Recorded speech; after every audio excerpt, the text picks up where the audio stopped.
أعتقد إن إحنا نبدأ، ولو في أي حد يعني يدخل وإحنا نبدأ إن شاء الله. كده كده بإذن الله هتكون الميتنج هيكون مسجل بإذن الله، يعني إن شاء الله. ولا إيه رأيك يا دكتور غالي؟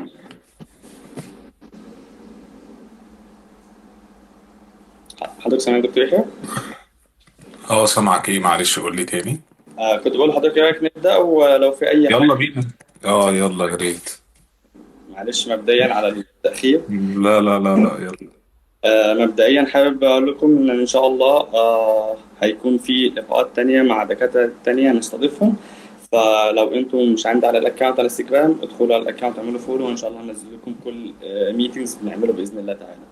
في البدايه حابب اشكر وارحب بالدكتور يحيى انه هو وافق انه يكون معانا في استضافه النهارده، علشان يحكي لنا قصته باختصار، ازاي عملها وايه العقبات اللي كانت واجهته، وليه اختار الطريق ده اصلا من البدايه، والتفاصيل الرحله كانت ازاي. ففي البدايه خلينا ارحب بالدكتور يحيى زكي. اهلا بيك ونورتنا النهارده دكتور يحيى. اهلا بيكم، ازيكم؟ وفرصة لذيذة جدا، وان شاء الله يعني نجاوب على معظم الاسئلة ان شاء الله. ميرسي جدا لذوق حضرتك يا دكتور. بدايه كده خلينا بس نعرف مين هو الدكتور يحيى، وليه كان اختياره اصلا في البدايه، بما ان احنا في سيزون كليه الطب وسيزون الثانويه العامه، ليه اصلا اختار كليه الطب ومشي في التراك ده؟ والله ده اخترت كلية الطب دي. يعني كنت عاوز اطلع دكتور من زمان، مش اكتر يعني. مهم. يعني ملهاش علاقة، انا ما عنديش حد في العيلة دكتور من الاخر يعني يعني. انا راجل عصامي من اولي يعني. الله فانا ما كانش يخليك ما عندي شاء اي الله. حد دكاترة خالص، فاحنا كان كل واحد بيختار اللي هو عاوزه كانوا يعني. سايبين لك فرصه الاختيار يا دكتور، ولا ده اه، لا لا لا لا، كل واحد اختار. احنا البيت كله عندي، كل واحد في مجال مختلف عن التاني تماما. مهم. ان شاء الله. طيب خلينا من البداية دي نعرف مين هو الدكتور يحيى خلال فترة الكلية، وليه كان المعادلة البريطانية، أو ليه بريطانيا بشكل عام كانت بالنسبة له تارجت، وعلشان يمشي فيه ويختار ويوصل له في الآخر. بص، هو اختياري لإنجلترا كان اختيار بالنسبة لحاجات كتير. أول حاجة، أنا بالنسبة لي كان عندي فرص تانية. يعني احنا كان على وقتنا، أنا خريج 2011 جنرال. فكان على وقتنا في اوبشنز، يعني كان الناس كلها بتطلع المانيا، الناس بتطلع امريكا، الناس بتطلع استراليا، نيوزيلندا. انجلترا كانت لسه مش في التراك قوي يعني. انا بالنسبه لي مشكله البعد. فانا اخترت انجلترا على اساس انها قريبه من مصر، يعني مش اكتر. لا اكتر ولا يعني مش بسبب ان هي السيستم احسن ولا لا. لا، في سيستمز تانية في بلاد تانية احسن، في دخل احسن في بلاد تانية، عشان في ناس هتسأل على الموضوع ده. أكيد. في تعليم أحسن في بلاد تانية، ولكن كل حاجة ليها مميزاتها وليها عيوبها. فأنت على حسب أنت عاوز إيه. يعني أنت لو عاوز أمريكا ومقرر إن أنت هتبعد بال 18 ساعة، أو أستراليا بال 22 ساعة، نيوزيلندا بال 24 ساعة، يبقى توكل على الله وخد القرار وأنت في الجامعة أو أنت في امتياز. يعني ما تقعدش تماطل، خد القرار وامشي فيه. انا مهم. مثلا كان عندي قرارين، كنت يا المانيا وذاكرت الماني، وكنت في الجامعه ذاكرت يو اس ام ال اي، وما ما يعني ما استهوتش امريكا قوي الصراحه يعني. مهم. ف وبعد كده عملت الام ار سي اس وانا بعمل الماجستير بتاعي. طيب يا دكتور، سؤال. هو كده كده حضرتك هتبعد وهتسافر وتتغرب، ففرقت إيه بريطانيا عن أمريكا؟ كلها كام ساعة زيادة وخلاص يعني، ما فرقتش. لا، انا ما بحسبهاش كده. انا بحسبها ان انا 4 ساعات او 5 ساعات وهكون في مصر. مهم. امريكا انا يوم يومين عقبال لما ابقى في مصر، وهكذا. فكان بالنسبه لي برضو فكره البعد او فكره سهوله النزول من غير ترتيبات دي حاجه من الاساسيات بتاعتي في حياتي ان جنرال يعني. مهم. طيب يعني انا لو عاوز انزل انجلترا، عاوز انزل مصر بكره، اخد هتاخد طياره تاني. وانزل الطياره بكره، مم. طيب. وهوصل مصر في 4 ساعات. يعني هكون مصر بكره الفجر. ما شاء الله.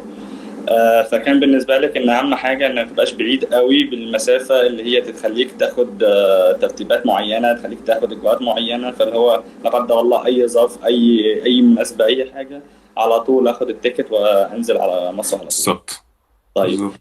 حضرتك قلت انك انت في فتره الدراسه بدات تمشي شويه في اليوسميلي، وبعد كده المانيا حاجه زي كده صح؟ وبعد كده قررت اه، تقريبا انك انت تكمل في طريق بريطانيا يعني، ما وبدات كانش عندنا الاوبشنز زي اللي موجودة دلوقتي. ما كانش حد يقدر يقول لك في 2007 ايه طريق يو اس ام ال اي، ايه طريق المانيا. كنت انت بقى ونفسك اه. والانطلاقة.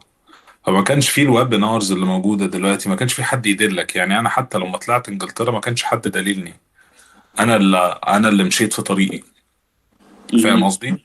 يعني انا اللي مشيت من 2012 في الطريق. طيب، فكل هل ويب سايتس هل ده كان سبب وبتسأل. للتاخر؟ يعني حضرتك انت بدات مع الزماله المصريه، هل ده كان سبب ان ما فيش جايد لاينز واضحه بالنسبه لك، او ما فيش حاجه واضحه بالنسبه لك تساعدك، ولا كان في ترتيبات تانية انت شايف انك تاخد لا الزماله البريطانيه على طول افضل؟ لا، انا كنت ماشي، انا شخص بمشي في كذا حاجة في نفس الوقت. انا ما يعني في ناس بتضيع وقتها، ودي من الحاجات ان انت مش لازم تضيع وقتك في الوقت ان انت مخك فيه منور. كل ما هتكبر كل ما نسبة حمولك على الحاجة وتأقلمك على الحياة هيزيد. مهم. فأنا مشيت كله ماشي سيميلتاني، يعني دكتوراه، آسف ماجستير مع MRCS، مع خلصت الاتنين مع بعض، دكتوراه OET، كله ماشي مع بعض. مهم. ما عنديش الحكاية اللي هو ان انت تمشي في حاجة واحدة بس. انت في مصر انت عارف سكتك، مهم. انت في عارف سكتك. انت دلوقتي عم في زمالة، في تقدر تاخد نيابة، تقدر تاخد بتاع، في اوبشنز. مهم.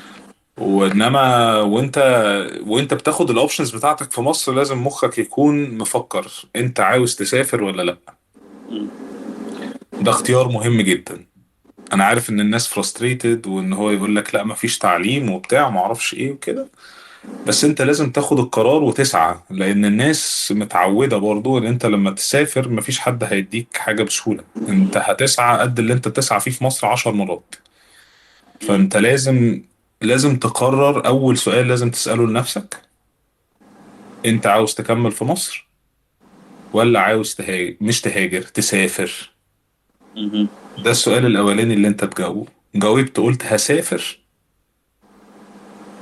يبقى تشوف انت عاوز تسافر فين. قررت ان انت تقعد، ما تندبش حظك. مهم. علشان الناس دايما بيقولوا ايه، اللي يا هو ريتني. يا ريتني كنت عملت، ويا ريتني كنت رحت. بالظبط، خلاص الماضي عدى، مش هتقدر تجيبه مهم. تاني. ركز في مستقبلك، ركز في يومك. مهم. طيب، خلينا نقول لحضرتك سؤال دايما بيسألوه. أنا دلوقتي مثلا أنا خلصت ونويت إن أنا هسافر خلاص. تمام. إيه أفضل تراك أو إيه أحسن تراك ممكن نعرفه، أو إزاي نعرف إذا كان ده تراك مناسبني ولا لأ، في حين إن في أوبشنز كتير متاحة قدامنا دلوقتي؟ فممكن نقرر حاجة زي دي إزاي ممكن نختار ألمانيا، نختار بريطانيا، لا نختار أمريكا؟ يعني إيه المعايير اللي ممكن نحدد على أساسها الاختيار بتاعنا؟ ألمانيا بالنسبة لناس كتير. هل أنت هتذاكر ألماني وتذاكر طب بالألماني؟ لو أنت عندك القدرة إن أنت تعمل ده يبقى توكل، السكة موجودة. وأنا ما أقدرش أقول إزاي ألمانيا بتمشي الصراحة. يعني أنا عندي زمايلي كتير سافروا ألمانيا من دفعتي، وما شاء الله عليهم دلوقتي يعني منورين. مهم. فانا ما اعرفش. يعني انا بالنسبه لي فكره ان انا كنت ماشي في الالماني، وكنت ماشي في MRCS، وكنت ماشي في الماجستير بتاعي. فانا كنت ماشي في الثلاثه مع بعض. بعد كده حسيت لا، لا انا اكمل. انا كنت وصلت الليفل زي ما بيقولوا في الالماني اللي هو البي اينز والبي 2، يعني كنت خلاص قربت اخلص، بس ما حسيتهاش. فاهم قصدي؟ أها. متحسش انها اوبشنز.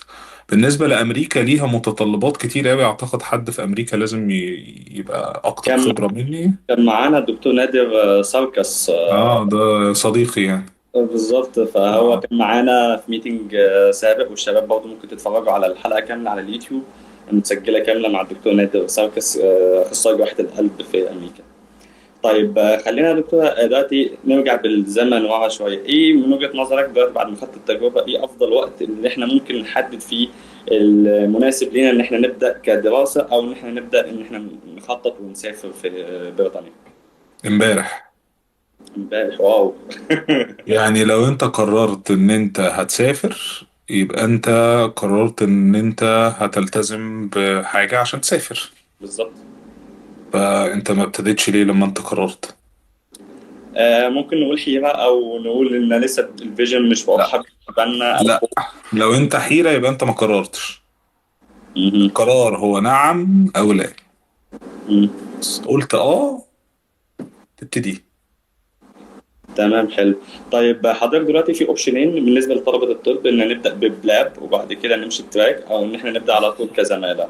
من وجهه نظر حضرتك ايه الاحسن، او بمعنى تاني ايه الفرق، وازاي يعني نفضل كومبير بينهم؟ تمام.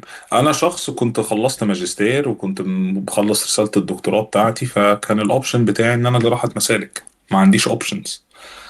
وبالتالي كنت خلصت امتيازي وحاجتي، انا طلعت انجلترا هنا 2019. مهم. تمام، مع اني واخد الام ار سي اس من 2016. واو، مش فرق جاب كبير في الوقت.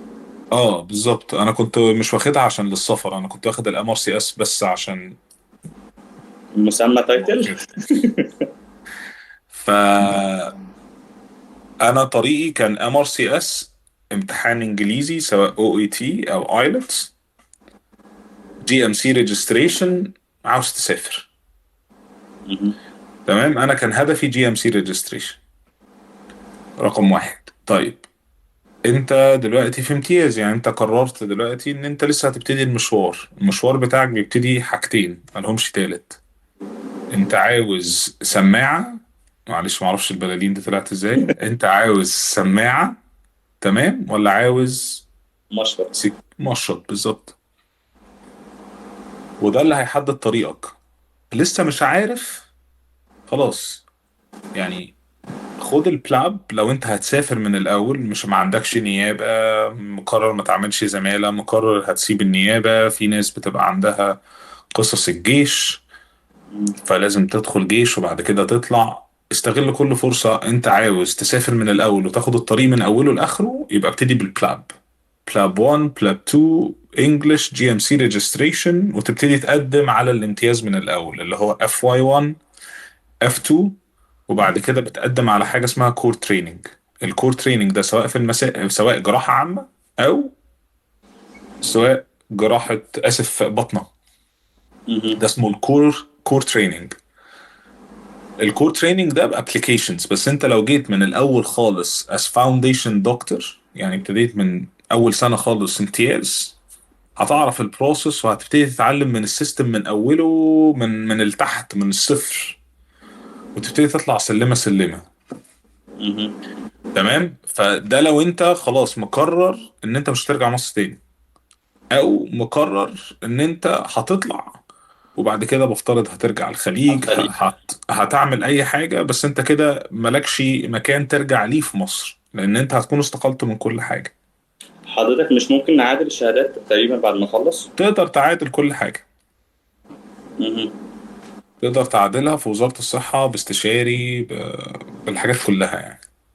مهم. ف ده اوبشن السكة الأولانية. انت عاوز تطلع بعد الامتياز او تطلع في اثناء الامتياز. انا كان عندي زمايل بيطلعوا من البلاب من اول مرة، يعني هو في الامتياز كان بيعمل بلاب. مهم. خلاص، البورتفوليوز يعني البلاب هو امتحانين، امتحان ام سي كيو وامتحان شفوي مع عملي. نجحته خلاص، انت راجل دلوقتي تقدر تدخل المرحلة اللي بعديها، ان انت تدخل الامتياز بتاعك. هو البلاب ده الامتحان اللي بيعملوه بعد انتهاء الجامعة. من الجامعه بتاعتك. طيب بالظبط. حضرتك سؤال، انت حضرتك قلت امتحانين دلوقتي، امتحان ام سي كيوز وامتحان يعني شفوي او اوسكي، ومع عملي. يعني حضرتك الامتحانين في مصر هنا، ولا لازم اسافر امتحان؟ لا، البلاب كله في انجلترا. يعني من اول للاخر كله في من الاول للاخر كله في انجلترا. الام ار سي اس او ام ار سي بي او الام ار، كلهم اللي هو الام ار سي اس في مصر. انت الام ار سي اس بتمتحن والام سي كيو في مصر، في مستشفيات الجيش، مش فاكر هي كانت فين بالظبط. بارت اي اللي هو كان في ناحية الكلية الحربية في مصر الجديدة. وبارت بي في مستشفى المعادي، الجيش بتاع المعادي. بس وبعد بيجوا كده. الاكزامينرز من بره، وبيمتحنوكم. انت بقى في امتحانات تانية في دول تانية على حسب انت عاوز تمتحن فين. ينفع تمتحن في انجلترا، ينفع تمتحن في اسكتلندا، ينفع تمتحن دبي يعني الامارات، ينفع تمتحن في اعتقد الهند، بنجلاديش، يعني في دول كتير. مهم. بس طيب. طبعا في مصر اسهل لك لان انت ما عندكش مصاريف السفر والحاجات دي كلها. مهم.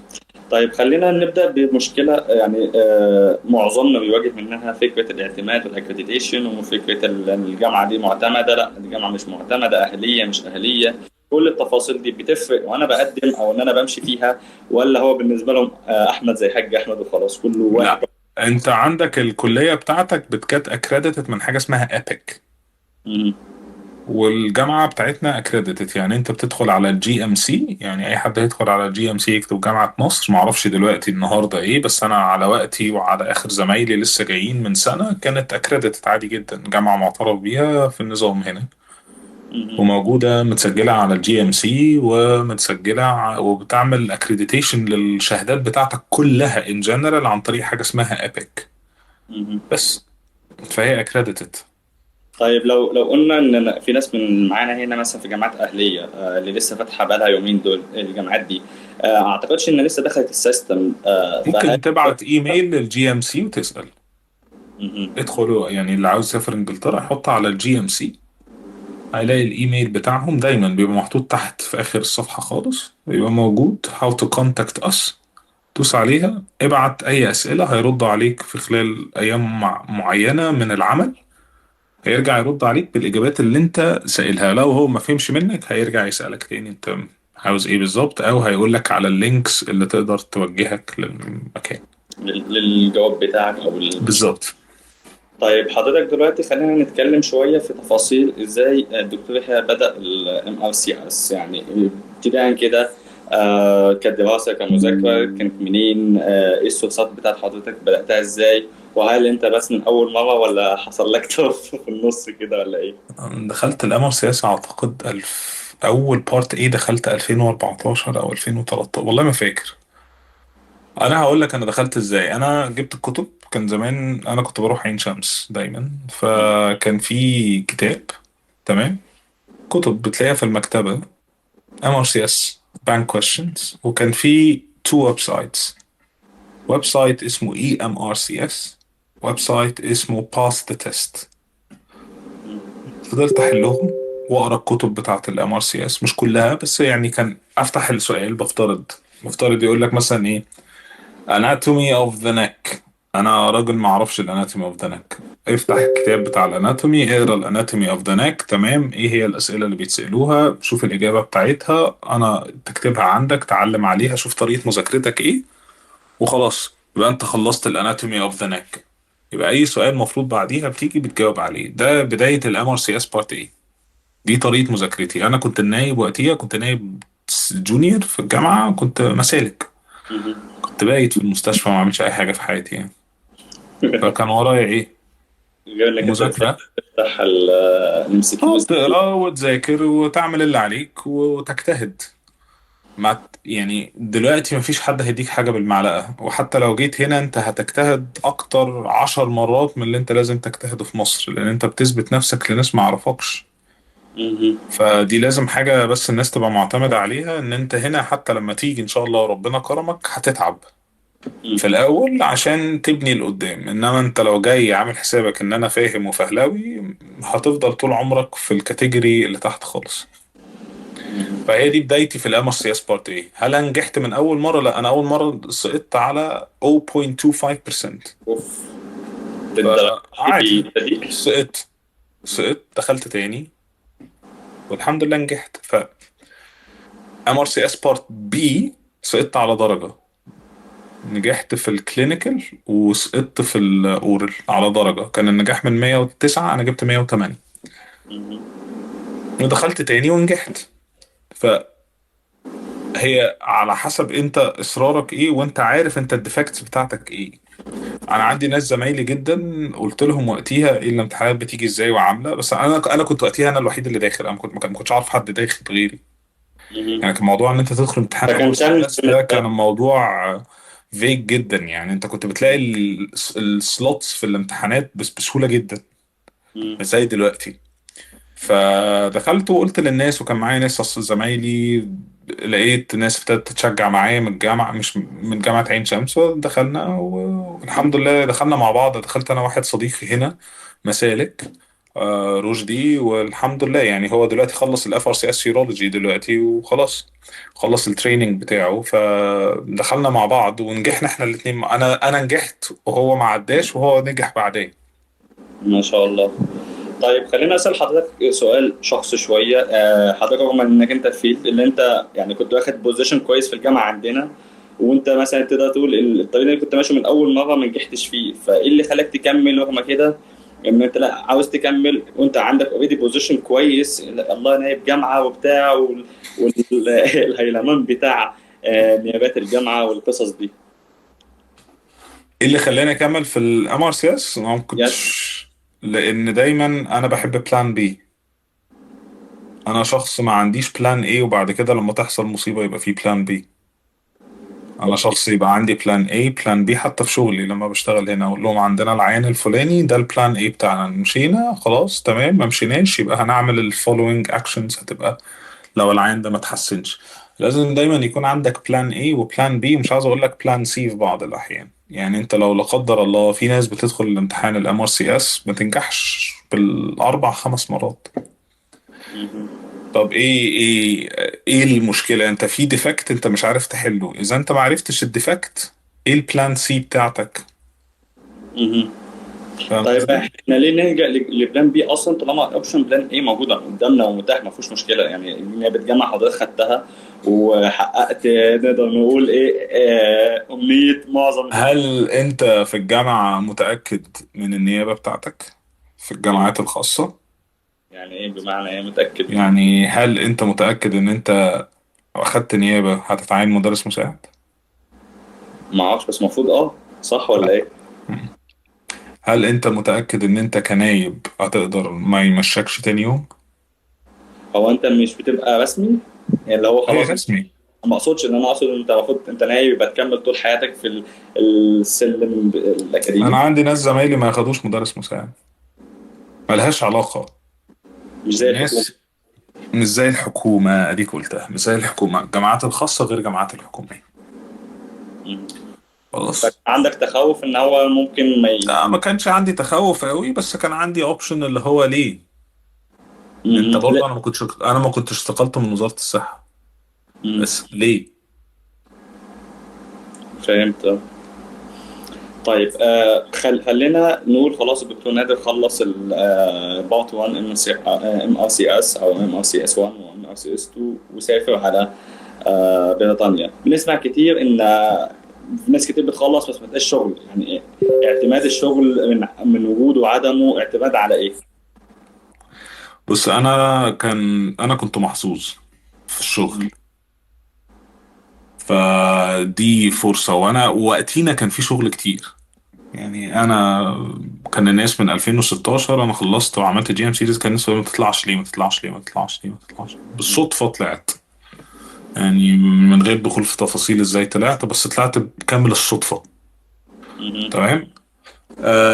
دلوقتي مفيش شغل ليه؟ لان في كومبيتيشن عالي قوي، مهم. بين الجنود وبين واحنا التانيين واحنا ما بنعرفش نوضب السي في بتاعنا. مهم. احنا كشخصيات في الجامعة متعودين على النجاح بأقل مجهود. عاوزين نعرف الأسئلة ايه، هذاكر من فين، هاخد شهادة ولا لا. مهم. لازم نكون واضحين مع بعض، لو انا بقول كلام غلط حد يوقفني. لا ده حقيقة. مش هنضحك على بعض. تمام. بالظبط. وبالتالي انت ما بتعرفش تبيلد اب بورتفوليو. انت هنا لو عاوز تيجي انجلترا او عاوز تطلع امريكا، انت البورتفوليو بتاعك هو المراية بتاعتك. بورتفوليو ابيض يبقى انت ابيض. مهم. وبالتالي انت لازم تعرف يعني ايه اوديت. يعني انا دلوقتي دخلت سالت الناس اقول لهم يعني ايه اوديت، ويعني ايه لوب سايكل، ويعني ايه كواليتي امبروفمنت بروجكت، ويعني ايه سيرفيس امبروفمنت بروجكت، محدش عارف حاجه. ده حقيقي. يعني اللي انت بتعملها في الديلي بيزس بتاعتك، يعني انت بتعملها في الشغل ممكن تعملها عندك، مهم. بس ما حدش عنده awareness يعني بيهم. لا ما حدش عنده حد اول حاجه يعمل له جايدنس والناس مش عاوزه، مش عارف، انا هبطل اعمل حركات بايدي. والناس ما عندهاش برضه الصبر مهم. ان هي تعمل وتدور وتكافح شويه. مهم. فدي من ضمن الحاجات. اول حاجه الاوديتس، انتوا ما فيش حد بيعمل اوديتس، ما فيش حد بيعمل كواليتي امبروفمنت بروجكتس. يعني بفترض اوديت صغير، بفترض انت بتدخل مثلا بتشوف، بفترض في مسالك، ما اقول لك ايه، طوارئ. بتشوف مثلا كام عيان اتعمل له مثلا قياس ضغط وحراره، مثلا بتاخد مثلا 10 عيانين، تشوف مثلا كام واحد فيهم مثلا تقاس له الضغط، تقاس له مفترض سكر بتاع ما اعرفش ايه، وتشوف هل الكرايتيريا هم مشيوا مثلا بيقيس لكل عيان بنفس النمط، ولا في عيان بيميزوا عن عيان، ولا مفيش اصلا كرايتيريا الديبارتمنت بتاعت الطوارئ ماشيه عليه.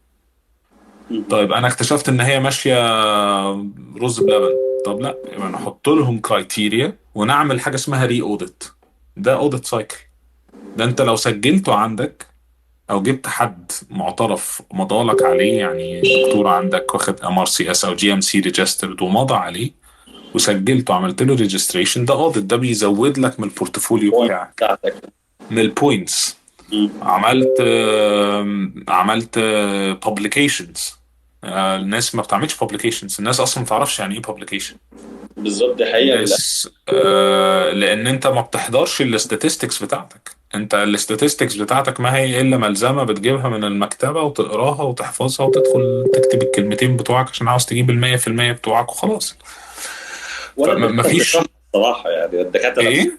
ولا الدكاترة نفسهم بتشرحها، وما بالنسبة لهم حتى ده انت ما كوريكولم. بتوريش، يعني انت ما تروح اسال.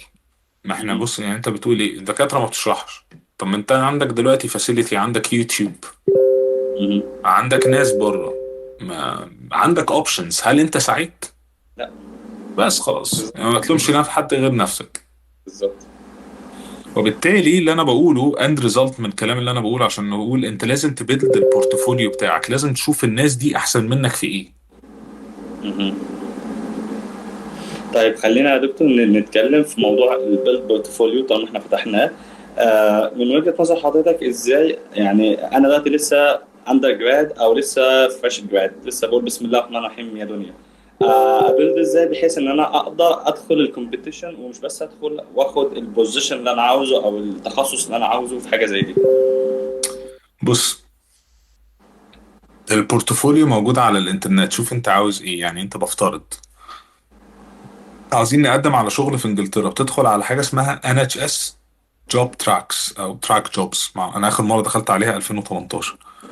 انا سادز تراك جوبز. خلاص، بتدخل بتشوف الجوبز اللي انت عاوزها. يعني بفترض فاونديشن 1 فاونديشن 2، افتح وشوف الكرايتيريا اللي مطلوبه.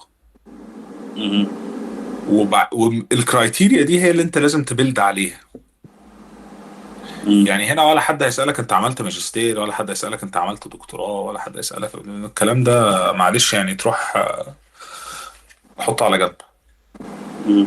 فاهم قصدي؟ انا مثلا لما قدمت على التريننج نمبر بتاع المسالك البوليه، كان عندي كرايتيريا. حضرت كورسات ايه؟ يعني انت في مصر في الاي ال اس كورس، مم. في الكريسب، في البي ال اس. الكورسات دي كلها معتمده والكورسات دي كلها مطلوبه. يبقى انت لازم تبتدي تدور عليها وتاخدها. موجودين في القصر العيني. البيزك سيرجيكال سكيلز كورس موجود في القصر العيني. نقابه كمان، نقابه اطباء بتديها. ونقابة الأطباء. أنا كان على وقتي مثلا واخده 2012، كان في القصر العيني بس. مهم. وبالتالي البيزكس دي، الحاجات البيزكس دي لازم انت تاخدها. لازم تبيلد اب الكورسز بتاعتك. انت كفاونديشن دكتور، انت مطلوب منك ايه؟ مطلوب منك انت لو عيان قرست منك ازاي تحط الكرايتيريا الاي بي سي كرايتيريا بتاعتك، ازاي تعمل الاي بي سي دي اي. يبقى انا محتاج تروما لايف سبورت، محتاج بيزك لايف سبورت، محتاج ادفانسد لايف سبورت، محتاج البيزك سيرجيكال سكيل سبورت. يعني محتاج حاجات. الحاجات دي كلها موجوده. مم. ده اول بدايه ان انت تظبط الكرايتيريا بتاعتك. حلو. تاني كرايتيريا الاوديتس. تالت كرايتيريا الببليكيشنز. وبعد كده البرزنتيشنز بتاعتك. انت بريزنتد ايه؟ انت كشخص بريزنت، عملت مثلا برزنتيشن في الجامعه، خد شهاده بيها. مهمه. انا عملت برزنتيشن ناشونال. يعني ناشونال يعني في البلد بتاعتي. عملت برزنتيشن انترناشونال، طلعت الخليج، طلعت امريكا، طلعت عملت برزنتيشن للحاجه اللي انت عملتها، الريسيرش اللي انت عملته بفترض، او الببليكيشن اللي انت عملته. تمام. ده بيديك بوينتس، ده بيبين ان انت عندك غير المهارات ان انت المفروض الجراحية، عندك مهارات تانية اخرى، زي او المهارات الطبية، عندك مهارة البرزنتيشن، عندك مهارات ان انت بتعرف تاخد كورسز، تعرف ان انت ازاي تتعامل مع العيانين. خد communication skill courses، خد presentation skill courses. لازم تبيلد البورتفوليو بتاعك، لازم تبتدي وكلنا هنا بنحب الكورة، واعتقد هنا معظمهم انا شايفهم رونالدو وميسي. هو رونالدو وميسي ابتدوا كانوا فين وبقوا فين؟ ناس مم. اجتهدت بقت في القمة. هي انت لازم تجتهد في الاول، لازم تبتدي تعمل الحاجات اللي احنا بنقول عليها دي، وبعد كده هتلاقي نفسك شوية بشوية بتبتدي تفهم وتقابل ده وتكلمه وتفهم منه وتاخد منه معلومة وتبلدت وتعمل كورسز. الحاجات دي مكلفة، مكلفة. لان مم. الناس هتقول لك طب والله يا دكتور، ما انا دلوقتي ما اعرفش الكورس ده ب 4000 جنيه، وانا بقبض بفترض مثلا ما اعرفش بقبض 2000 جنيه. انا كان على وديه مثلا بقبض 800 جنيه مثلا افترض مثلا، وبعد كده لما اترقيت بقيت بقبض 1000، وانا كنت مدرس مساعد مثلا بقبض 2700، حاجه كده يعني. تمام. تقول لي مثلا ازاي؟ لا، كنت بشتغل عياده بالليل وعياده بالليل، واروح اساعد عمليات. كنت اروح انا ساكن في 6 اكتوبر، كنت اروح ناحيه السويس، وكنت ارجع واروح واجي واروح التجمع، واروح ليله القدر مم. واروح اتعلم مع ده، واروح مع القصر العيني. وكنت اروح مع زميلنا الله يرحمه الدكتور هشام الكردي، كنت اروح معاه ونروح نشتغل في الحته الفلانيه، ونروح الحته الفلانيه ونيجي الحته الفلانيه. لازم تبتدي تسعى، وبعد كده هتلاقي نفسك بتبتدي تقابل ناس هتدلك على الطريق ما دام انت شغال. يعني ما مم. دام انت شغال في زي الحاجات، الكورسز والبرزنتيشنز والاوديتس والببليكيشنز والحاجات دي كلها، هتلاقي نفسك انت البورتفوليو بتاعك اتظبط. مم. جميل جدا. طيب دلوقتي خلينا نعرف من تجربة الدكتور يحيى ايه أهم المشاكل اللي حضرتك واجهتها في البداية في التحضير، ولما بدأت ان انت تاخد ستيب فعلية وتسافر، ايه أهم المشاكل اللي ممكن تحكي لنا عنها وازاي حضرتك تخططها؟ انا الحمد لله. مشاكل في ايه بالظبط؟ قول لي. يعني بس مشاكل، معلش نقول لحضرتك مشاكل بشكل عام، يعني ايه التشالنج اللي ممكن واجهتك مثلا كدراسة كورسات مثلا كانت ليميتد شوية عندك، كانت الفيزا الشنجن ومش عارف ايه والتفاصيل بتاعتها يعني بشكل عام بس كده. الماتيريال كلها اونلاين. زي انا قلت لك، هما سورسين، وتروح اي مكتبة عين شمس او القصر العيني، معرفش جامعة مصر فيها، تلاقي الكتب موجودة. انت لو رحت للراجل في القصر العيني او في عين شمس، اقول له انا عاوز الكتب اللي الناس بتذاكر منها امتحانات الزمالة البريطانية، هيطلع لك جرمة قد كده. تمام. قول له لا، انا عاوز ان الناس بتاخدها. فاهم؟ دي ميزة عندنا في مصر مش موجودة في اي دولة تانية. قول له انا عاوز الحاجات اللي الناس بتذاكر، انا عاوز الامتحانات اللي فاتت بتاعة الام ار سي اس. تعرف حد ام ار سي اس دخل قبل كده؟ تدخل على في جروبس دلوقتي على الفيسبوك تقدر تقول لك ايه هي السورسز، وتقدر تدخل زي ما انا قلت لك على اي ام ار سي اس، اي لتر اي وبعد كده ام ار سي اس دوت كوم، باس دي ام ار سي اس دوت كوم. دولت فيهم الماتيريال كلها، فيهم يجي 12000 سؤال. حلهم واقرا الاجابات وذاكرها، هتنجح. اصل هو الطب مش يعني الاناتومي مش هيتغير، الفسيولوجي مش هيتغير، الكريتيكال دي حاجة بس بالنسبة لازاي ذاكرت. بالنسبة للفيزا، انا يعني انا مش عاوز اقول لك ان انا جيت هنا البلد دي في شهرين. مهم. انا عملت انترفيو، رجعت بعديها باسبوعين، كنت مسافر في حتة ما، رجعت قدمت على الفيزا، الفيزا طلعت لي بعديها باسبوع. ما شاء الله. بعديها كنت لازم اكون في انجلترا خلال، كان وقتها الفيزا لازم تسافر خلال شهر مم. من صدور الفيزا. كنت هنا في شهر 6، قدمت في شهر 5، كنت هنا في شهر 6. مهم.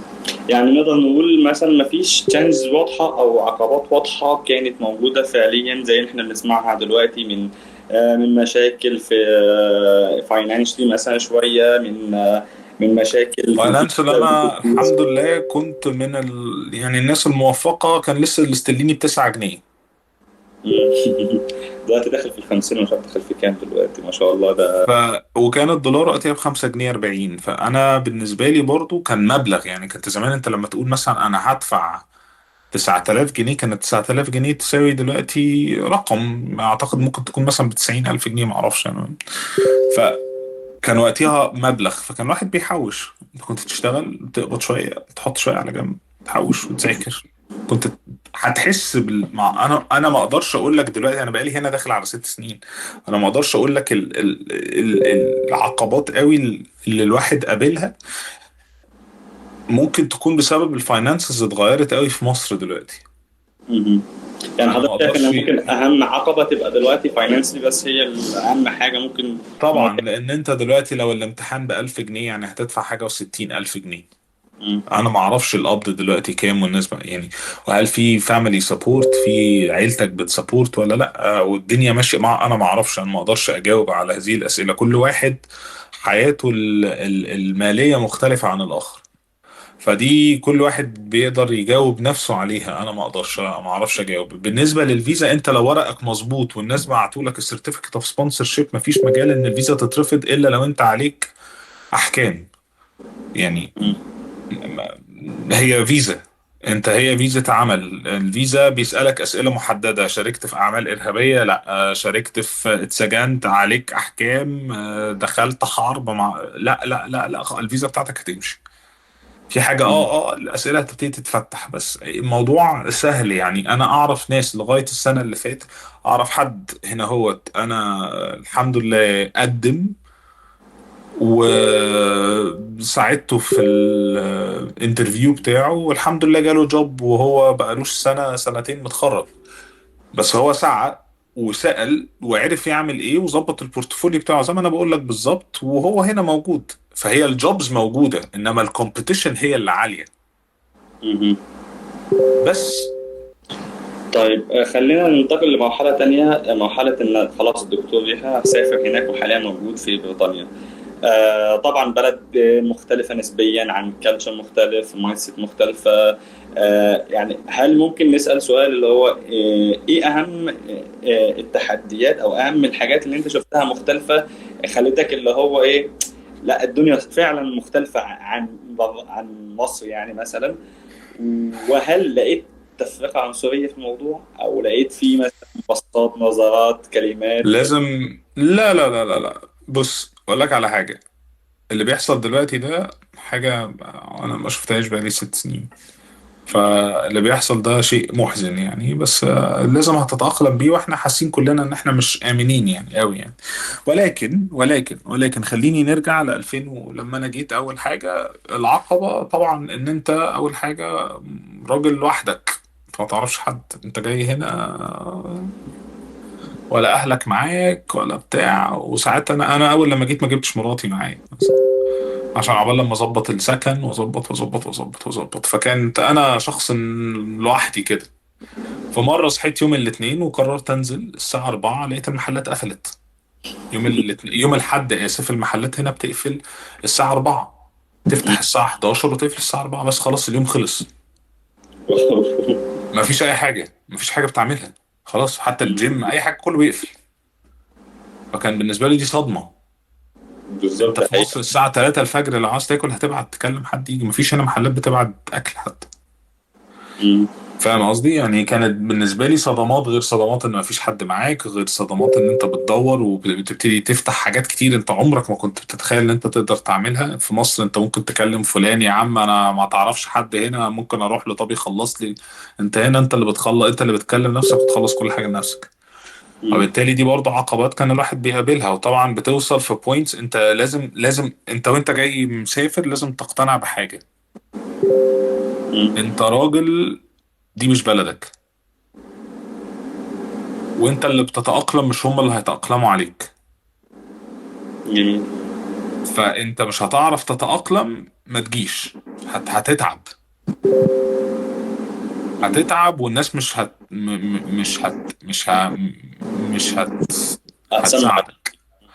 الناس هتبقى متنفرة منك. فدي اول حاجة لازم دايما بقولها، لو هتسافر انت شخص مغترب، رقم واحد. رقم اتنين، انت اللي جاي عليهم مش هم اللي جايين عليك.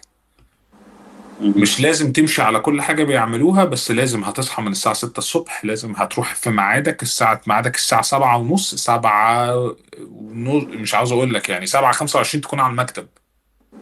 مفيش حاجة اسمها تأخير، رايح متوضب لابس داخل تتكلم شغلك لغاية الساعة 5، تخلص شغلك خلص 5 ونص، تاخد بعضك وتمشي. شغل شغل، انت اللي داخل عليهم مش هم اللي داخلين عليك. حلو. دي اول حاجة لازم تتعود عليها، جميل. مهم قوي. جميل جدا. طيب خلينا نتكلم جزء بيرسونال شويه. حضرتك قلت تاني ان حاجة، بس انت كنت سألتني هل في عنصرية ولا لا، انا لغاية دلوقتي ما شفتش. مهم. ممكن حد يكلمك برزالة، يكلمك ببتاع، بس دي طبيعة ناس. بس هل حد وجه لي او وجه لزمايلي، البنات هتسألني في منهم محجبات في منهم مش بالظبط. محجبات، حد عمل اي مشاكل، عمري ما شفتها. مم.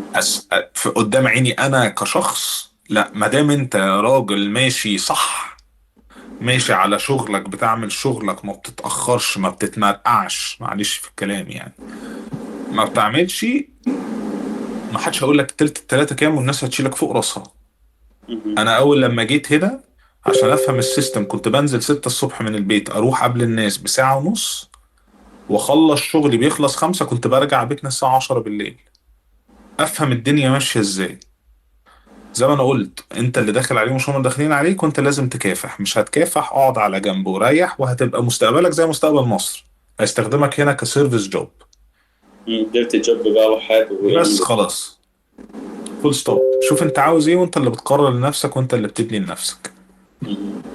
طيب حضرتك قلت ان قعدت فتره بعد كده جبت اهل بيتك معاك وكده، هل دي مشكله؟ يعني الناس اللي مثلا متجوزه او الناس اللي ناويه على جواز، بالذات لو ناس عندهم ولاد او ناويين يخلفوا كده، يعني دايما بنسمع ان العادات مختلفه، الفكر مختلف، خلوا بالكم مش عارف ايه، الكلام ده كله تحس انك انت رايح دوله ارهاب مش رايح بريطانيا يعني ما زي ما انا بقول لك، انت اللي داخل عليهم مش هم اللي داخلين عليك. فانت لو مقتنع بالجملة دي وانت داخل، هتستريح قبل لما توصل. وبعدين انت بتختار الكوميونتي، يعني انت بتختار انت عاوز تعمل ايه. عاوز تبقى جنب، في كل بلد هنا هو يعني في كل منطقة في كوميونتي. يعني احنا هنا مثلا جنبينا، انا في منطقة في نيوكاسل دلوقتي، انا تريني، فانا في نيوكاسل دلوقتي. انا بختار ما بين 6 جوامع مثلا، بفترض عندنا 6 جوامع. شوف انت عاوز تروح تصلي فين يوم الجمعة، بفترض العيد، افترض في مدارس، ده اوبشن. في اوبشن انت مش عاوز تقعد، بفترض اوبشن ما عندكش، رحت حتة ما فيهاش نسبة بفترض مسلمين، هتلاقي حاجة. انا كنت في اول حتة رحتها كان بيزنج ستوك، ما كانش فيها اي حاجة خالص، ما كانش فيها الهوا. تمام، كنت بضطر انزل، كنت 40 دقيقة من لندن، كنت انزل لندن كنت بصلي العيد بس. ده اللي انا كنت بعمله في الاول. هل هقدر اعمل حاجة تانية؟ لا. وبالتالي انت اللي بتختار انت عاوز تعمل ايه، ده اللي انا بقوله.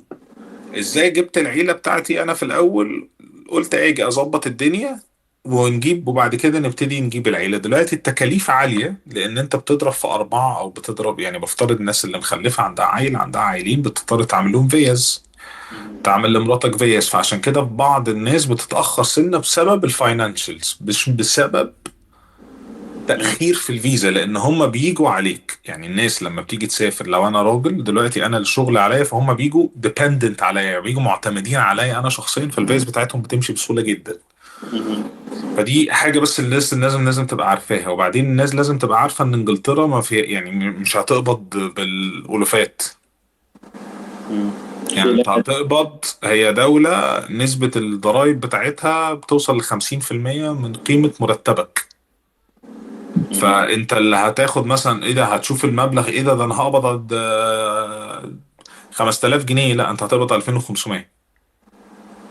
فانت لازم برضو تبقى فاهم ان الحياة هنا غالية، وان انت مفيش تحويش قوي. يعني انت لو عاوز تحوش انت هتقرص على نفسك جامد، ولازم معظم الوقت دلوقتي يعني الناس اللي اعرفهم دايما البارتنر بتاعتهم او الشريك سواء الراجل او الست، ساعات دلوقتي في ستات بتسافر عشان عاوزة شغل وهكذا، والعكس صحيح، بيشتغل. علشان يسبورت شويه في البيت او سبورت فاينانشالي، وبعدين هتزهق. البلد هنا مملة. مفيش اكتيفيتيز حاجه من الاثنين للجمعة البلد مملة، ان الناس كلها بتشتغل. الحد مفيش بس. سوش مفيش حد اللي هو تعالى نخرج الساعة 7 8 بالليل، دي مش هتلاقيها بس مع اصحابك العرب. مم. للتوضيح يعني عمرك ما هتلاقي واحد نازل يخرج معاك من اصدقائك الانجليز يوم الثلاث الساعة 8 بالليل. هو بينام الساعة 8 بالليل اصلا. علشان تاني يوم الشغل بالظبط. والقصص دي كلها. فهي دي بس حاجة لازم تبقوا عارفينها، يعني إن هنا هي دولة بتشاركك تقول النص بالنص في مرتبك. الحياة هنا تقيلة شوية. حياة شغل. بس زي ما أنا قلت، ده القرار اللي أنت بتقرره من دي 1، أنت عاوز تسافر فين وتمشي في القرار بتاعك. ما تحاولش تفكر كتير. تمام. جميل جدا. حضرتك دلوقتي سؤال مهم، هل ممكن يعني ناخد او في افابيلتي للجنسيه ان احنا نشتغل مثلا 5 سنين او مش عارف 7 سنين ناخد الجنسيه بعدها وكده ولا؟ طبعا. اه. انت دلوقتي لما بتيجي على حاجة اسمها تير 2 فيزا. تير 2 فيزا دي السكيلد فيزا، اللي هو عشان كلكم دكاترة بتقدر تيجي على سكيلد فيزا. وبالتالي لو مراتك معاك حتى لو هي مش دكتورة بتيجي ديبندنت عليك، بتيجي عليك انت كشخص. مم. وبالتالي من اليوم اللي انت بتدخل فيه البلد تعد 5 سنين ما يكونش فيهم انقطاع عن العمل، ما يكونش فيهم خروج عن البلد اكتر من 6 اشهر. عشان في ناس تيجي اهاليها مش يعني تيجي عيلتها وتقول لك لا مش قادرين وينزلوا. فلو كسروا اكتر من 6 اشهر ما ينفعش، لازم بيعدوا من بعد لما رجعوا. ده تقدر تاخد حاجه اسمها السيتلمنت اللي هي الاندفينيت ليف تو ريمين. مم. خلاص بتعمل امتحان اسمه لايف ان ذا يو كي، تمتحنه وبتدخل. لان انت راجل اصلا بتشتغل، فالانجليزي المفروض بتاعك كويس. انما الناس الديبندنت عليك لازم بيعملوا الامتحان انجليزي ولايف ان ذا يو كي. دي اول حاجه لازم بتعملوها. مم. بعد كده عشان تاخد الباسبور، انت تاخد الباسبور لما بتعدي سنه من الاقامه الدائمه بتاعتك، بتقدم على حاجه اسمها citizenship، اللي هو لازم بتؤدي زي اليمين ان انت بتقول ان انت مش هدخل البلد آه، مش عارف ايه والقصص دي. ما اعرفش يعني. بتدخل بتاخد السيرتيفيكت بتاعتك، وبالتالي بعد كده بتطلع الباسبور. اسمها سيرتيفيكت سيتيزنشيب. يعني بتاخد اللي هي سيتيزنشيب او ريجستريشن، وبعد كده بتطلع الباسبور بتاعك. فهو الباسبور بيطلع بعد 6 سنين. مم. جميل جدا. ده لأي دكتور ممكن يمشي في الإجراءات دي بالشروط دي؟ اي دكتور تير 2 فيزا مرتبه اكتر من 30,000 في السنة اها، اوكي، تمام. قبل الضرايب. 30,000 قبل الضرايب، وده البيزك تقريبا بتاع الدكاترة هنا. حلو. انا كنت هسأل حضرتك ده سؤال بخصوص المرتبات والسالري. افريج المرتبات ممكن تبقى كام لو احنا اتكلمنا بالمراحل المختلفة للطب، ابتداء من جونيور لسينيور لكونسلتنت؟ بص انا هدخل دلوقتي، انا هقول لك دلوقتي انت بتدخل على الجي ام سي وكل حاجه مكتوبه، مفيش دكتور بيقبض اكتر من التاني. يعني احنا لو كلنا دكاتره جراحه كلنا بنقبض زي، لو احنا كلنا ريجسترالز كلنا بنقبض زي بعض. فمفيش الديسكريميشن يعني. فانت لو دخلت على payments of UK doctors، هقول لك دلوقتي لو مش حافظها، اللي هي ال NH اسمها NHS scale for doctors. خلاص تقدر تعرف كل دكتور يقبض كام.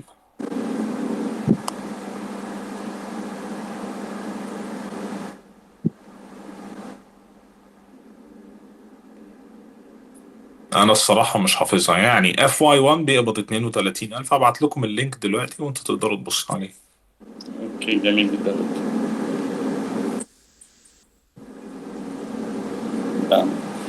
طيب خلينا نسأل حضرتك سؤال تاني. برضه بيخص الفاينانشال بس. خلينا نبدأ من فكرة من أول ما الدكتور ناد دكتور يحيى قرر إن هو يسافر لحد ما وصل هناك فعليا. تقريبا التكلفة تبقى في رينج كام بحيث إن لو حد ناوي يبقى عارف بالجنيه، يعني لو إحنا قلنا الدنيا زي ما هي ما اختلفتش كتير. انا وقتها كان تذكرة الطيران ب 250 جنيه استرليني. مم. انا كنت بسافر انجلترا ب 4000 جنيه مصري. هو ما اقدرش اقول لك الفاينانسز كانت عامله ازاي.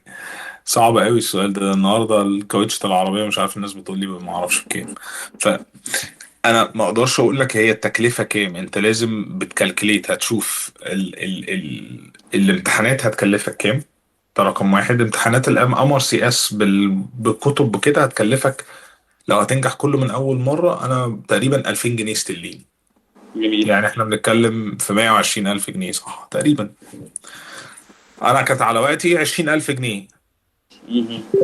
لا 20 اقل كمان 18,000 جنيه. فانت المبلغ عشان كده ما اقدرش اقول لك انا اقدر احسبها ازاي. مش حسبة بالظبط على قد ما فاحنا حاجات. هنقول بالاستليني وبعد كده مم. كل واحد يعمل حساباته. حلو. تمام. فانت امتحان البارت ايه اعتقد كان قول مثلا 500 تقريبا، مش ذاكرتي، موجوده على الويب سايت بتاع الام ار سي اس الرويال كولج اوف سيرجنز. وبعد كده بارت بي كان 1000.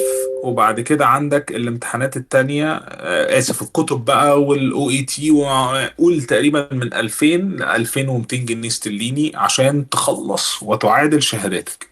بالنسبة للبلاب أنا ما أعرفش برضه هتلاقي أنت لو كتبت payments of بلاب هيطلع لك الامتحانات. أعتقد كانت برضه في حدود الألف كلها على بعض. بس هنا أنت هتضطر تسافر البلد. فانت لازم تحسب اول حاجه القعاد بتاعك، الاكوموديشن، اكلك في اليوم ممكن يبقى 10 جنيه استرليني او 15 جنيه. تمام. والامتحان وتذكره الطيران. يعني دي الحاجات الأساسية اللي بندفع لها. ده احنا بنتكلم في البيزك. انا بكلمك في البيزك، يعني انا بكلمك اللي هو انت اللي انت هتعمله عشان تاخد الشهاده. مم. اللي بعديها بقى انت لما تيجي هنا هتكلفك كام. لا في فلوس فيز. ده رقم واحد. لازم هتيجي معاك بوكيت ماني. ده بيعتمد من شخص لآخر. ممكن واحد يجيب 1000 جنيه، ممكن واحد يجيب 2000. أنا كان عندي المستشفى اللي أنا جيت فيها ما كانتش بتدي أكوموديشن في السكن بتاع المستشفى. في ناس زمايلي جم كان عندهم أكوموديشن مستشفى. فده بيشيل من عليك أكوموديشن المستشفى مثلا ب 20 جنيه في مش عارف في الأسبوع. إنما أنت لو أجرت مثلا اير بي ان بي ب 200 جنيه في الأسبوع. فهي في رينجز مختلفة قوية جدا. دي على حسب كل واحد وعلى حسب كل واحد وإمكانياته. فدي ما اقدرش اقول لك فيها. انما انت كشخص على الاقل لما هتيجي هنا لازم يكون معاك على الاقل، لان انت لو هتشتغل مش هتقبض غير بعد شهر من الشغل. فلازم مم. يكون معاك حاجة تقضيك على الاقل شهرين. مم. يعني انا بقوله على الاقل شهرين. لازم يبقى معاك مبلغ يقدر يخليك هنا تاكل وتشرب وتنام. مم. طيب حضرتك الولايات او المدن المختلفه في السعر في التكلفه باللندن كل ما بتطلع النورث كل ما بتغلى. كل ما بتنزل ناحية لندن كل ما بتنزل الساوث كل حاجة غالية. مع اشمعنى؟ ان دلوقتي بقاش في فرق ان البلد بقت غالية جدا. مم. النورث والساوث انا عشت في الاتنين. البلد بقت غالية جدا. مم.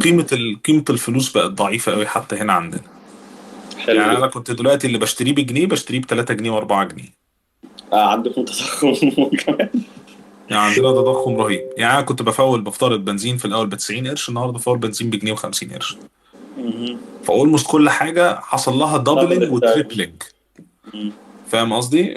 كهربة البيت كانت مثلا بفترض 60 جنيه، النهارده كهربة البيت 120 جنيه. وبالتالي كل حاجة عندنا هنا ضربت. فانت في الاساسيات كلها زادت جدا.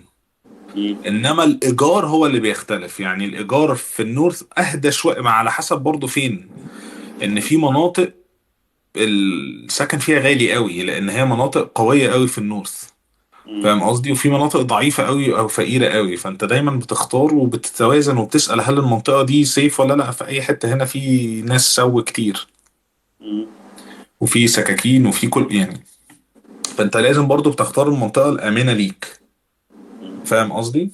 الآمنة ليك وأسرتك. إنما أنت لو شخص جاي بطولك اقعد في سكن المستشفى، أرخص لك، ده نصيحتي. مم.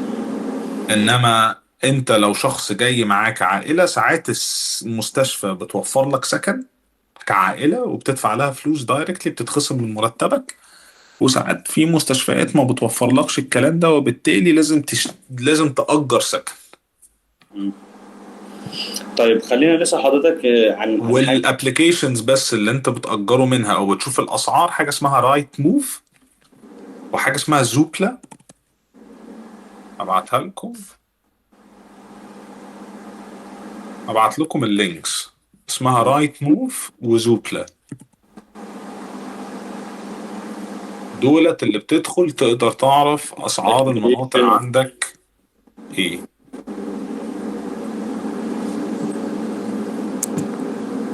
تمام. فبرضه وانت بتدور على الجوبز ممكن تدخل وتشوف المناطق السكن فيها قد ايه. تمام. حلو جدا. طيب حضرتك عاوز اسالك عن opportunity كده متاحه ولا لا؟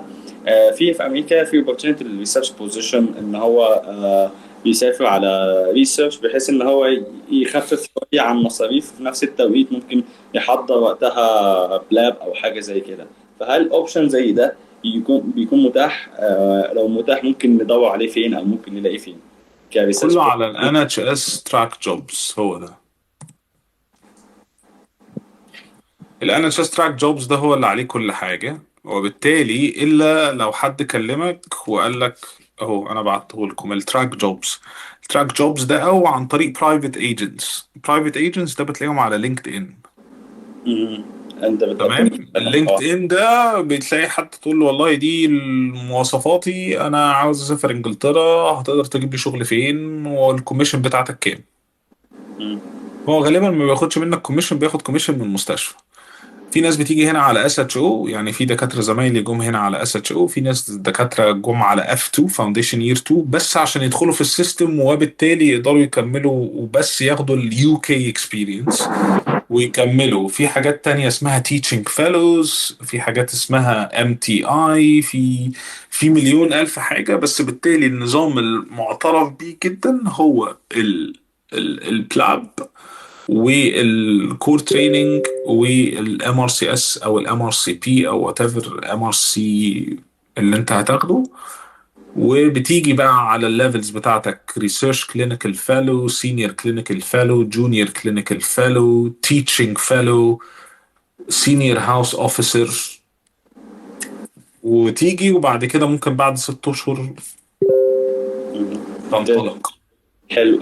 كان في سؤال بيسألوه، اللي هو هل لو انا جيت على مثلا MRCS او خدت سب سبيشاليتي اورثوبيديك او وات ايفر من سب سبيشاليتي، هل ممكن اغير بعد كده ادخل MRCP اغير لو حبيت، او العكس من طبعا. MRCP ادخل MRCS؟ يعني بدرس من اول وجديد وبمتحن وبعد كده ادخل، صح تدرس ولا؟ من اول وجديد وتدخل كور تريننج من اول وجديد. مهم. طب بيفرق هتدخل حاجة يعني، ولا بيبقى زيك زي اللي هو بيقدم من اول وجديد؟ يعني ما تقدم بيفرقش؟ من اول وجديد خالص. يعني ما بيفرقش زي انت قعدت مثلا 4 سنين بطنه في هيبقى عندك يو كي اكسبيرينس. يعني هو لو هيسألك اشتغلت فين، يكون اشتغلت في المستشفى واحد اتنين تلاتة، بس هيكون عندك يو كي اكسبيرينس. انما غير كده مش مفيش حاجة تانية هيبقى ليها لازمة، لان انت غيرت تخصص.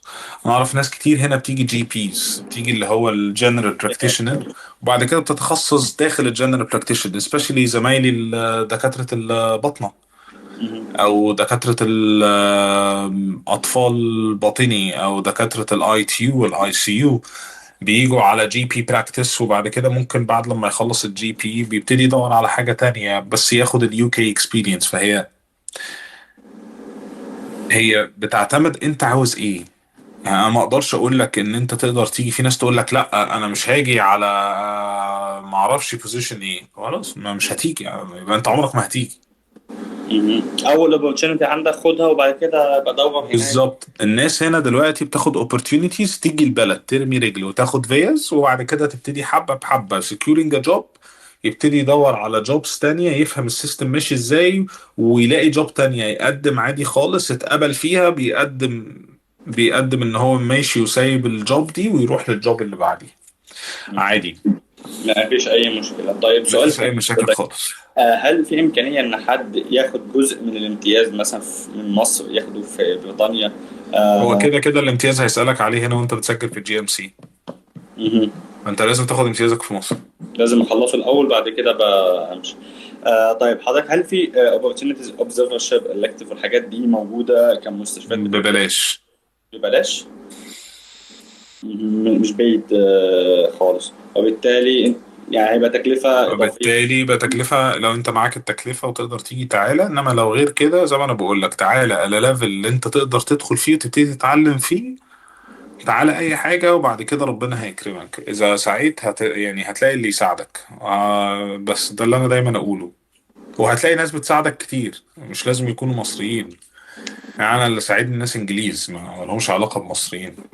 مهم. ساعدني بقى كان عندي دكتور أستاذ مصري هو كان من ضمن الناس اللي جابوني وجيت. وبعد كده هو كان بيساعدني وغيره من زمايلي الإنجليز دكاترة كونسلتنتس ساعدوني. فهي بروبورشنت واحد مصري مثلا ثلاثة أجانب.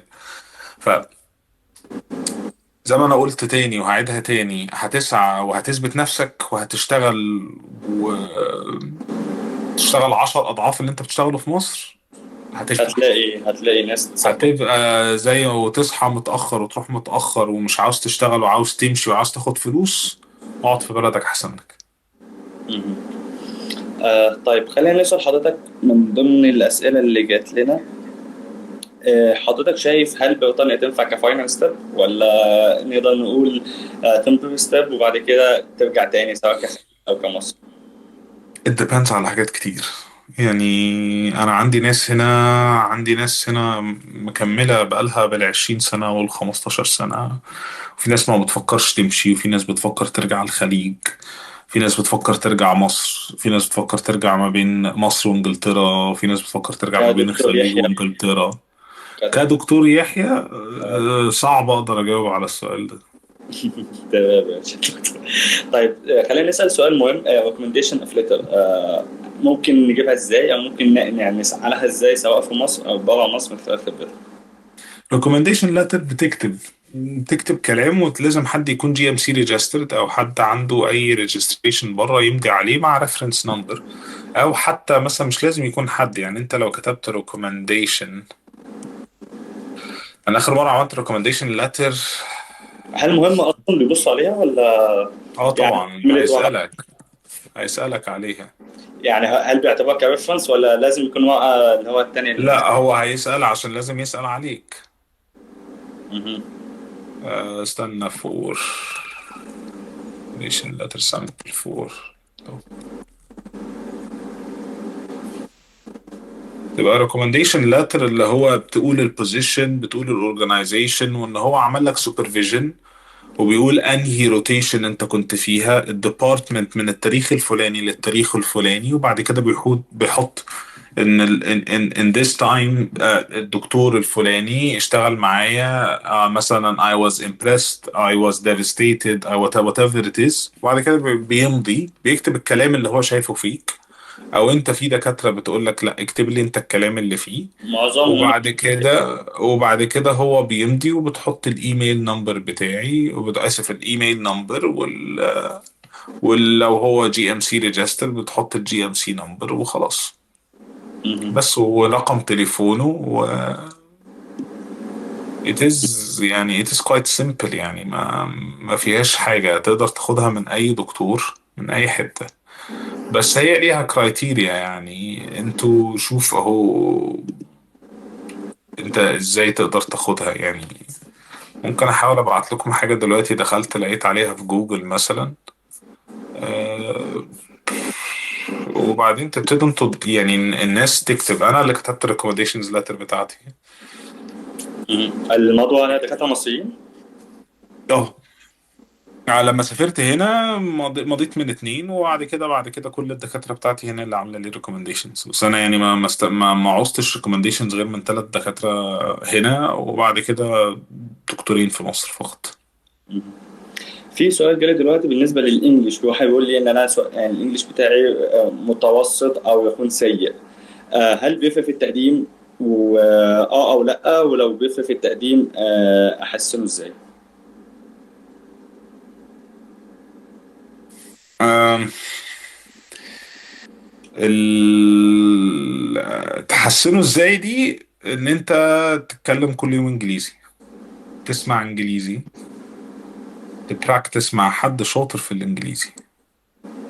ما تنقيش حد واقع وانت واقع وتوقعوا بعض. ده يعني اقدر اقول لك عليه. مهم.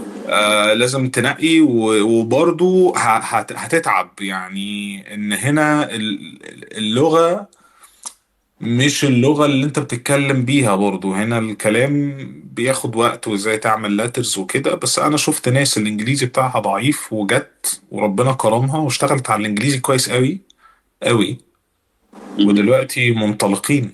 يعني نقدر نقول مش فازاي هتقدر عارف. تحسنه؟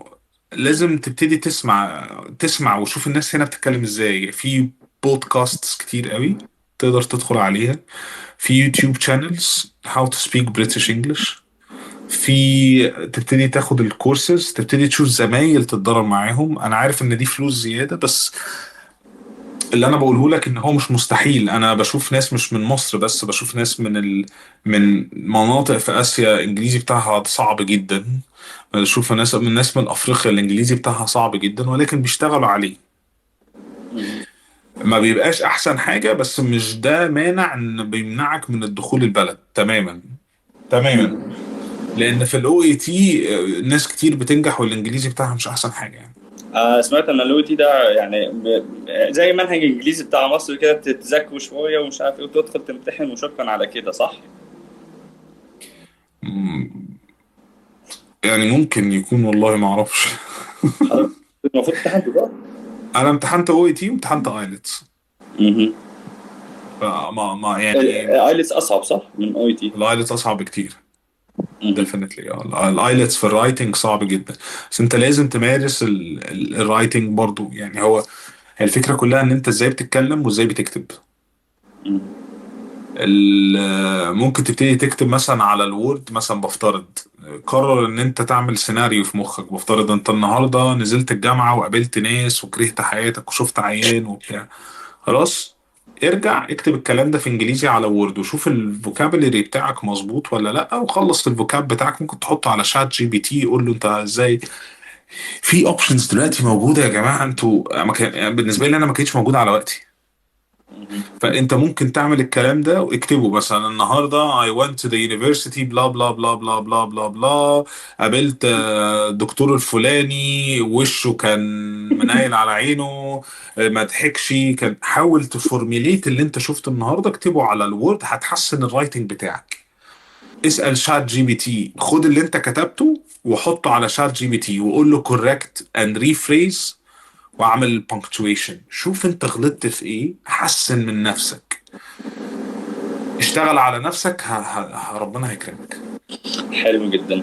حضرتك دلوقتي سؤال تاني، هل بيفرق اذا كنت فريش جراد او اللي احنا يير اوف جرادويشن، بتفرق اذا كنت فريش او ان انت اتاخرت شويه بحيث انك انت تسافر ولا لا على امريكا، ولا مش فارقه كتير؟ مش فارقة كتير. مم. في انجلترا مش فارقة كتير. انا سافرت انجلترا بعد لما اتخرجت ب8 سنين. مم. ف مفيش فرق. طيب بس حضرتك. انا دخلت على المسالك على طول، ما دخلتش على كور تريننج. مم. حضرتك بنسمع ان في بريطانيا صعب توصل للكونسلتنج، صح؟ لا، يعني ممكن توصل يعني انا تتدرب عندي لسه زميل ليا مخلص السيزر باثوي بتاعته مسالك بقى ولا ايه. هي اتعب. هي مم. بس بتحتاج شغل كتير يعني. بتحب في هنا عندهم روح المصابرة. لازم نفسك يكون أطول منهم. نفسك قصير هتفضل على الجريد اللي انت فيه. انت هنا عندك طريقين: طريق ان انت تعمل سيزر باثوي، وطريق ان انت تدخل تريننج نمبر. ايه الفرق بينهم؟ التريننج نمبر ده بورتفوليو، وبتعمل ابلكيشنز وبتدي بتدخل ناشونال تريننج نمبر. بتبتدي تدخل تقدم على التريننج بتاعك وتبتدي تتنافس مع الانجليز. حلو. فاهم؟ السيزر باثوي ده انت بتشوف الباثوي اللي انت عاوزه، سواء بطنة، سواء قلب، سواء جراحة قلب، سواء مسالك. بتشوف الكرايتيريا اللي حطها الجي ام سي، بتخلصها، بتقدمها للجي ام سي، جي ام سي تقبلها او ترفضها، ولو رفضتها بتقول لك السبب، وترجع تشتغل عليها تاني. مهم. فهي اطول، لان انت بتسعى، بتضطر تنقل من ما بين مستشفى لمستشفى عشان تعمل الحاجة اللي ناقصاك. ولكن في التريننج انت مش ده اللي بيحصل. انت في التريننج انت بتعمل، هم اللي بيعملوا لك اللي المفروض تخلصه. مهم. طيب ليه طالما ده اوبشن متاح ليه ما ندخلش فيه كلنا في التريننج بروجرام؟ عشان صعب، الكومبيتيشن ولا كومبيتيشن طبعا؟ عالي قوي. فنضطر ندخل على انا التراك. دخلت اول مرة ما جاليش نمبر. مهم. تاني مرة الحمد لله جالي نمبر. فانا شكلي رقم اتنين دايما. الكومبيتيشن احنا كنا 400، صفصفنا على 120، صفصفنا على 60، صفصفنا على 40 شخص جاله جوبز مهم. في انجلترا وايرلندا واسكتلندا. فالموضوع مش صعب، هو الموضوع محتاج زي ما انا بقول لك. انا قعدت على البورتفوليو بتاعي، شفت ايه اللي ناقصني. اول مره كان البوينتس بتاعتي 29، قعدت اشتغلت، عملت بابليكيشنز، عملت اوديتس، خلصت، جبت كل البوينتس بتاعتي، رفعت من 29 رفعته ل 62. فاللي انا بقوله لك، انت انت عاوز ايه؟ تنزل البورتفوليو. يعني انت لو كتبت دلوقتي حاجه اسمها سيلف اسسمنت of national training number in urology, self assessment in medicine، او core surgical training in whatever، هتلاقي ليها بورتفوليو بيتغير كل سنه. وبالتالي البورتفوليو ده انت اللي بتحطه وبتشتغل عليه. بس هم مش اذكى منك، هم they are hard workers. اللي انا بقوله هم مش اذكى منك، هم they are hard workers وعندهم لباقه في الكلام فقط. لا، زي ما احنا بنتكلم عربي، احنا انا نعرف نتكلم عربي احسن ما هم يعرفوا يتكلموا عربي. هم بيعرفوا يتكلموا انجليزي مهما كنت انت شاطر في الانجليزي احسن منك. وبالتالي هو انا لما عملت ال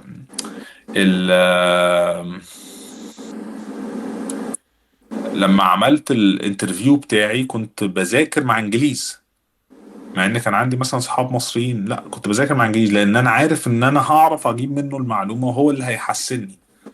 كنت اعمل مع صاحبي، انما كان المين ازاي الانجليز بيجاوبوا في الامتحانات. اخدت الكورسز ازاي بيظبطوا نفسهم في الامتحانات. مهم.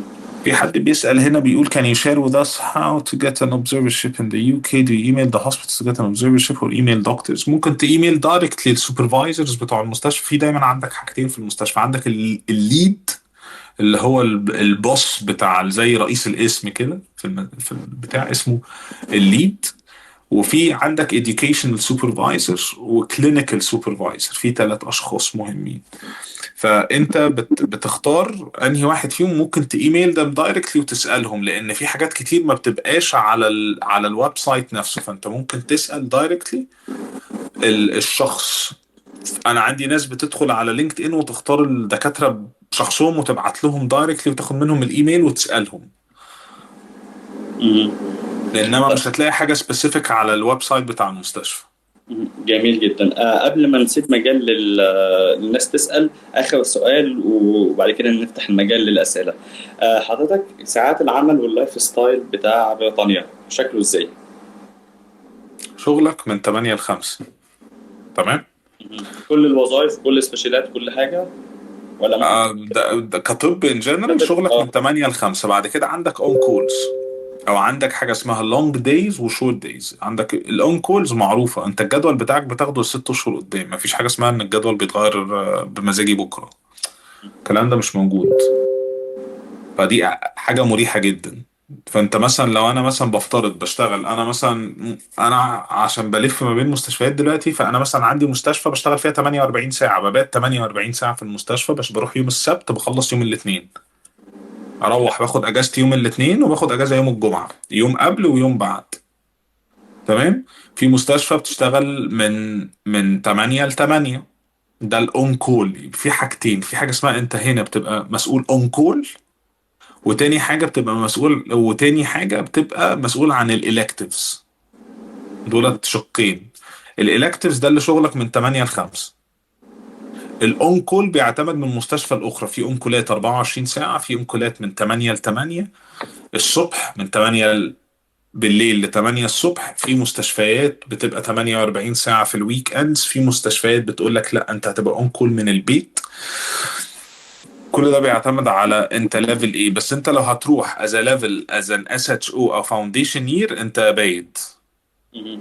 فاهم قصدي؟ بتبات قد ايه في الاسبوع؟ يعني لو انت اون كول بتبقى على حسب الروتا، يعني الروتا مثلا ممكن تكون واحد لست، مم. فهي هتلف كل اسبوع على واحد عقبال لما توصل لرقم ستة وتتقلب. هل المستشفى دي بتعمل نايت شيفتس ولا لا؟ فمثلا يعني بفترض مثلا المستشفى عندي بتعمل نايت شيفت، فانا الروتا بتاعتنا احنا 8، فاحنا واحد في 8، يعني انا كل سبع 8 اسابيع ايام. يعني 8 اسابيع بيجي لي نبطشيه مثلا بفترض، انما بالليل مم. لا بتجي لي النبطشات بتاعت الصبح، انما بالليل احنا عندك اليوم فيه 7 ايام، وبالتالي كل السبع 8 ايام بيجي لك يوم. يوم، يعني يوم في الاسبوع. فبتشتغل مثلا من 8 اسابيع مثلا بتشتغل سبع، بتشتغل 7 ليالي في ال7 اسابيع، بفترض ليله واحده بس، لان انت عندك سبت وحد بتبقى بايتهم. فهي بتبقى على حسب الروته وعلى حسب كام واحد في الروته، هي معقده شويه، بس اللي انا بقوله في الاخر ان الروته بتاعتك معروفه وجاهزه من دي 1، مهم. وان انت بتبقى عارف ليلك من نهارك ونهارك من ليلك، وعارف اجازاتك، ولما بتقدم على اجازات بتقدم قبليها ب6 اسابيع، والناس ما دام مش اون كول اجازتك بيتوافق عليها مفيش مشاكل. الموضوع هنا فيري سيستماتيك. مهم. مفيش والله الدكتور ألف بيحبني فهيديني 3 أسابيع، والدكتور ب بيكرهني فهينزلني اون كول في ليلة العيد. مش الكلام ده. طيب حلو. هل في اوبشن ان احنا نفتح كلينيك، برايفت كلينيك، او نشتغل في برايفت كلينيك، ولا زي في مصر هنا ولا؟ ممكن تشتغل لو هيجي لك كونتراكت في برايفت كلينيك. يعني اها. انت لو هيجي لي كونتراكت في برايفت كلينيك ممكن تشتغل، انما غير كده لا، لازم تبقى كونسلتنت. عشان افتح برايفت كلينيك واشتغل فيها لازم ابقى اه كورسات. لا مفيش حاجه، بالظبط لازم تبقى كونسلتنت. طيب انا ممكن اكلم مثلا حد معاه برايفت كلينيك اقول له اعمل لي كونتاكت واشتغل معاه، صح؟ ده اوبشن متاح. بالظبط، شبه هتشتغل الليفل بتاعك، يعني هتشتغل اس اتش او، هتشتغل ريجسترار، بس مش هتتعلم. مهم. احنا بنتكلم كفاينانسي سبورت شويه، اللي هو زي ما حضرتك بتقول مثلا في البدايه الدنيا هتبقى صعبه شويه، فممكن الواحد يدور على شغل اكسترا يشتغلوه ان هو شغل الاكسترا في المكان اللي انت شغال فيه بيبقى دايما فيه لوكم شيفتس. عشان كده لازم تحسن من قدراتك في الطوارئ، في الباطنة، في الحاجات دي كلها، لان عندنا هنا مثلا ناس بتبقى شغالة مثلا روتيشن مسالك، اس اتش او سيرجيكال سينيور هاوس اوفيسرز، وعندها يومين اجازه مثلا او واخده اسبوع اجازه اني ليف مش مسافره فيه، تروح تشتغل لوكم بطنه. عادي جدا. عادي جدا، ما فيهاش اي مشكله خالص، انما هو عارف ان هو عارف ازاي يمانج اكيوت انوال بيشنت، او هو عارف ازاي يمانج عيان كذا، هي دي الفكره بس مش اكتر. مهم. فهو في شغل، بس الشغل بتاعك على حسب انت هتبقى عندك بيسموها ايه، آه يعني عارف تمانج العيانين ولا لا. عندك اكسبيرينس انك انت تشتغل في البوزيشن ده واحد، صح كده؟ بالظبط، محدش هيقول لك لا، مهم. تمام انا بس لو كده. عملت غلطة هتاخد على وشك. طيب بخصوص الغلطات انا كنت نسيت الموضوع ده. نقدر نقول ايه العقاب او ايه الحاجات لو حالة مثلا اه آه مستشفى. it depends على الديجري اوف هارم. انت مهم. اذيت العيان قد ايه؟ بس بروسس يعني بتبقى كل واحد عارف الهيراركي بتاعه، عارف ايه حاجته. انما لو انت اذيت عيان مثلا وما اخدتش الستبس المعينه اللي الطبيعي اي حد بياخدها، لا ممكن تتفصل. يدوك وورنينج وتتفصل عادي جدا. مهم. جميل جدا. طيب انا كده خلصت مع الدكتور يحيى معظم البوينت ديسكشن. لو حد عنده اي سؤال بس يرايز عنده، لو نفتح المايك او عاوز يكتب في الشات. لا يحيى، في اي حد من الشباب الحاضرين عنده اي سؤال يساله للدكتور يحيى قبل ما نقفل الميتنج؟